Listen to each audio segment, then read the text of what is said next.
السلام عليكم ورحمة الله وبركاته. ازيكم حبايب قلبي؟ عاملين ايه؟ يا رب تكونوا بخير. وحشتوني جدا جدا جدا. قبل اي حاجة نصلي على الرسول ونقول اللهم صل وسلم وزيد وبارك عليك يا حبيبي يا رسول الله. ولايك وشير وسبسكرايب للقناة وكومنت منكم بيساعدني. دلوقتي بقى انا طلعت الحاجة من الفريزر عشان تفكك كده وتاخد راحتها في يعني ما تعطلش وكده، واطلع الحاجة متأخر والحاجة تفك بصعوبة. طلعت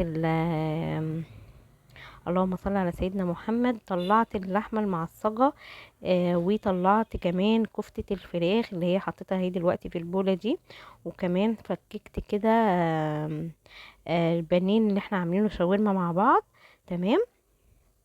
والطبق دوت فيه صلصة كده، معلقة صلصة معجون، صلصة طماطم، على معلقة من الزيت. تمام. وكفتة الفراخ زي ما كنا فاكرين كده مع بعض، اللي احنا عملناها مع بعض في فيديو التخزينات، ان هي كانت محتاجة شوية من البقسماط عشان تتماسك، بس هي لما اتحطت في الفريزر تماسكت يعني وحلو، بس انا حطيت لها برضو ايه، زيادة امان يعني. بصوا بقى طلعت حلوة قوي، وحطيتها في السياغ بتاعه الشيش طاووق. طبعا انا بلى السياغ، حطها في كوبايه من الميه علشان خاطر ما تلسوعش مني في النار. تمام. بصوا بقى شكلها حلو قوي، وبدهن ايديا صلصه بالزيت اللي هي الطبق اللي انا حطاه ده.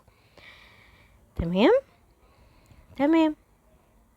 واضغط بصوابعي كده عشان نعمل شكل كده زي بتاع بره بالظبط بالظبط، يعني هما ايه، مش احسن مننا ولا حاجه، احنا زي الفل.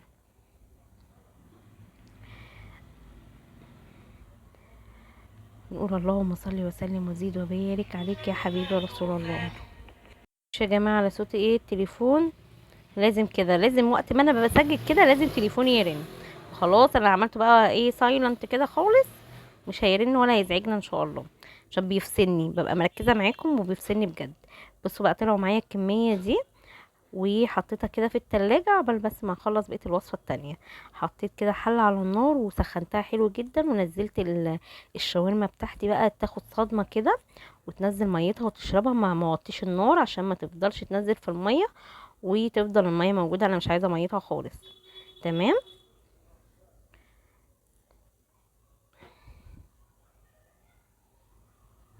هي كانت مجمدة شوية، بس انا ايه اول ما حطيتها على النار فكت على طول.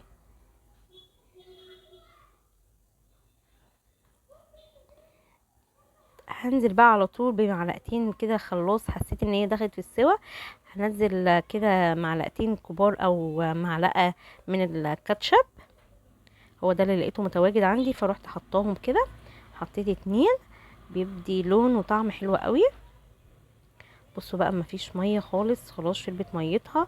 هنزل بالطماطم على طول،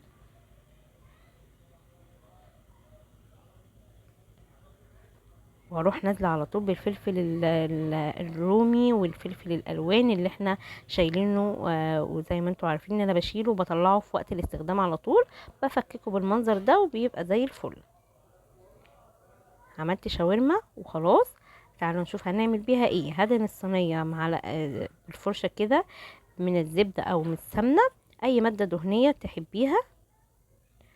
وهنعمل ايه، هنعمل رول من الجلاش. يعني ممكن احط الورق الجلاش في الصينيه نص الكميه مثلا، واحط الحشو في النص واحط الباقي الورق. لكن لا، انا عايزاه رول، يعني اغير شويه عن التقليدي ان احنا من اول رمضان واحنا بناكل الجلاش المعتاد العادي. فقلت بقى عايزه تغيير شويه، هعمل ورقتين ورقتين كده وادهنهم بس بفرشه من الزبده، واروح حاطه بقى ايه الحشو بتاعي ايا كان هو ايه، لحمه، شاورما، جبن، ايا كان انت عايزه الحشو ايه، دي حاجه ترجع لك انت. واروح لفاه رول واحطه وهيبقى زي الفل.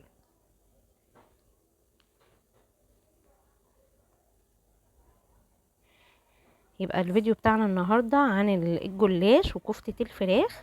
وطبعا ده مش الاكل مش ده الوصفة بتاعت يعني الاكل بتاع النهارده بس، لا هو ده جنب مثلا كنا عاملين محشي مشكل كده، اللي هو الكرنب والمتنجان وكوسه وفلفل. بس ما حبيتش ان انا اصوره معاكم لان صورته قبل كده، فقلت بس ايه اصور معاكم اللي انتم ما شفتوهوش. حلو الكلام، حلو الكلام، عشان نشيل. تمام.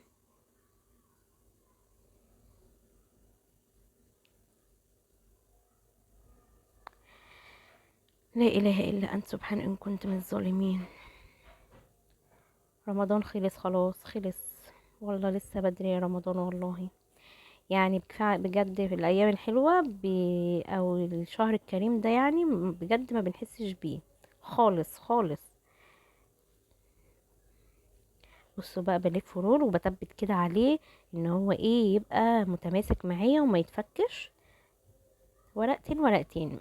بتعمليش ورقه ورقه عشان اصلا ورقه الجلاش بتبقى رقيقه عشان ما تولولش وتبوش منك.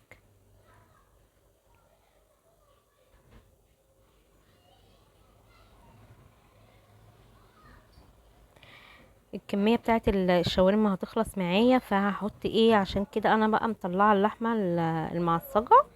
الكميه اللي هتخلص هروح مكمله حشو ايه باللحمه المفرومه.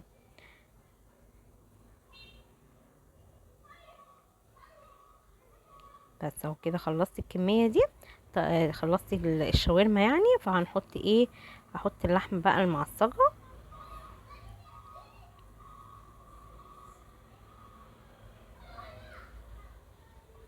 كتري كتري.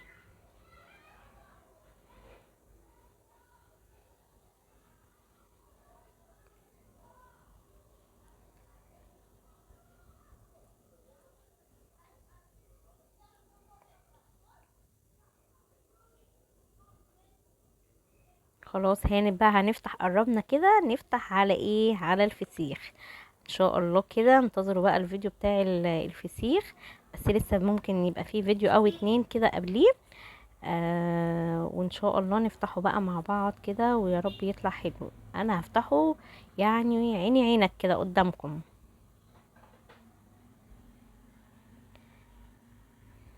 ورق الجلاش اصلا انا ما بحبوش اشيله.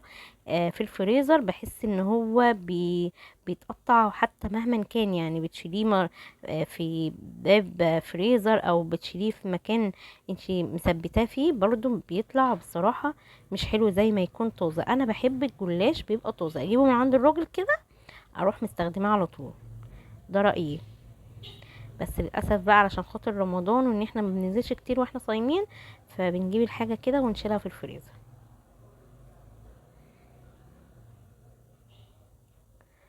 بس كده.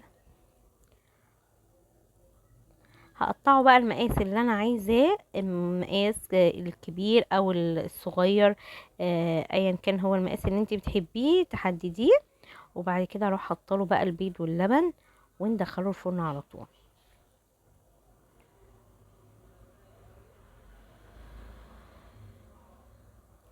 متنسوش بقى اللايك والشير والسبسكرايب للقناه.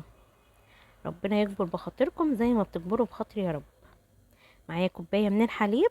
هحط عليهم بيضايه. تمام. وهحط عليهم رشه من الملح ومعلقه صغيره من الفلفل الاسود عشان خاطر الزفاره بتاعه البيض.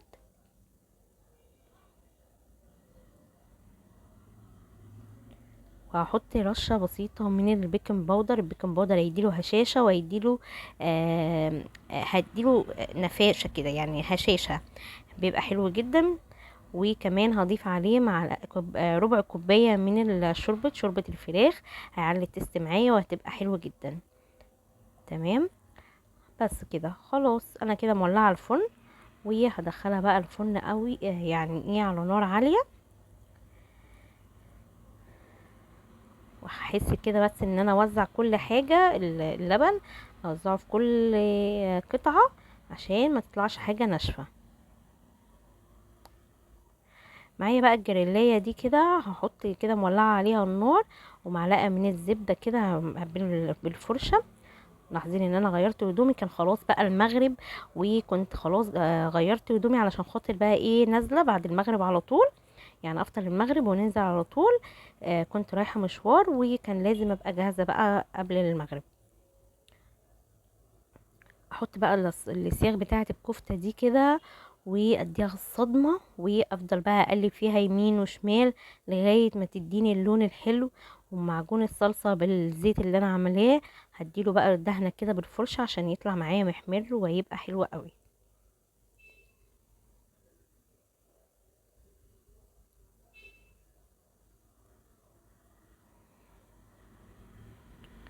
بصوا بقى، حاجة جميلة جدا، تغيير غير المعتاد.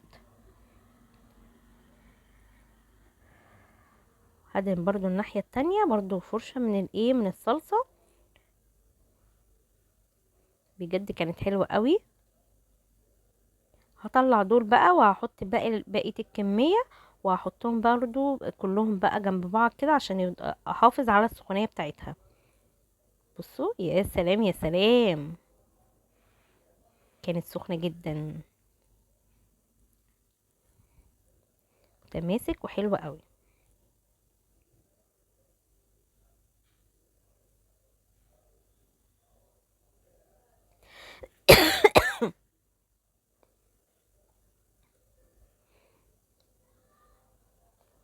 محتاجة اللايك بقى ولا مش محتاجة اللايك؟ احطهم بقى كلهم كده جنب بعض عشان احافظ على السخونية بتاعتهم. عقبال ما اعمل عقبال ما اعمل لهم فحمية، عشان كمان هتوشهم بالفحم. متنسوش ان انا بحب الفحم.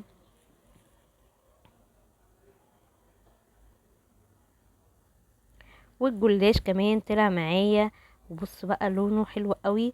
والمناديل اللي انا حطاها ورا عليها تزيين كده للكفته، بقدونس غسلاه ومحطاه على مناديل عشان خاطر ينشف معايا وما يبقاش فيه ميه. بصوا بقى الجلاش لو تحسوه كده بعينيكم هتلاقوا ان هو طري. ايوه، ما هو العين بتشوف كده، مش لازم ان انا المس الحاجه. بصوا طري ازاي، مش هيكون لازق في الصينيه الحمد لله، وهيكون حلو جدا. هلاقي شاورما بقى، هلاقي لحمه، اللي انا عايزاه هحطه، اللي عايزاه هلاقيه. ممكن كنت عملت كمان رولين من الجبن، بس ما عملتش بقى. حطيت بقى اللي صاغ الكفته بتاعتي هنا كده علشان خاطر اعمل لها الفحميه، وابقى مجهزاها على التسخين، يعني قبل المغرب كده هدخلها الفرن ان هي تسخن معايا وتبقى زي الفل. احوطها كده بالورقه ديت علشان خاطر الزيت ما ينزلش على السياخ.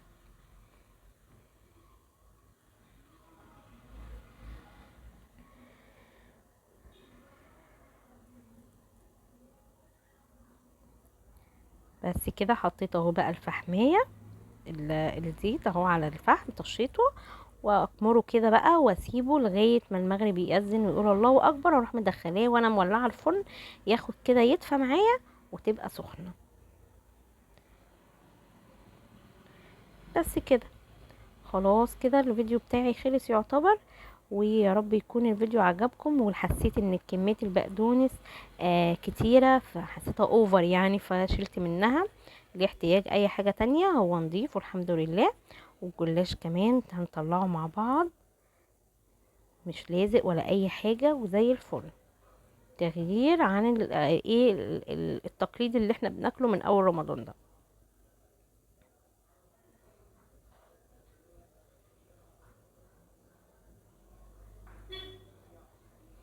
اتفضلوا معانا بقى، يا ريت بجد.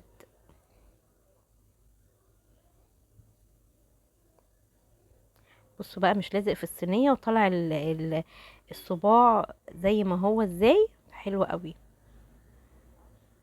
كان طعمه خطير.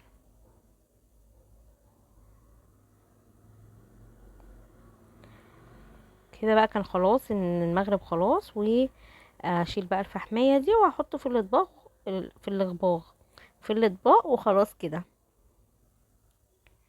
يا رب ابقى اكون عند حسن ظنكم يا رب، وكل سنة وانتم طيبين، ويعود عليكم الايام بخير. ولايك وشير وسبسكرايب للقناة، وربنا يكبر بخاطركم زي ما بتكبروا بخاطري يا رب. اهم حاجة جبر الخواطر.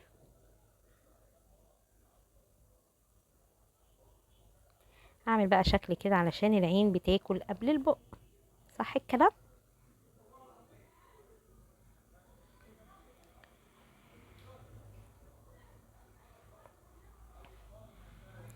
بس كده،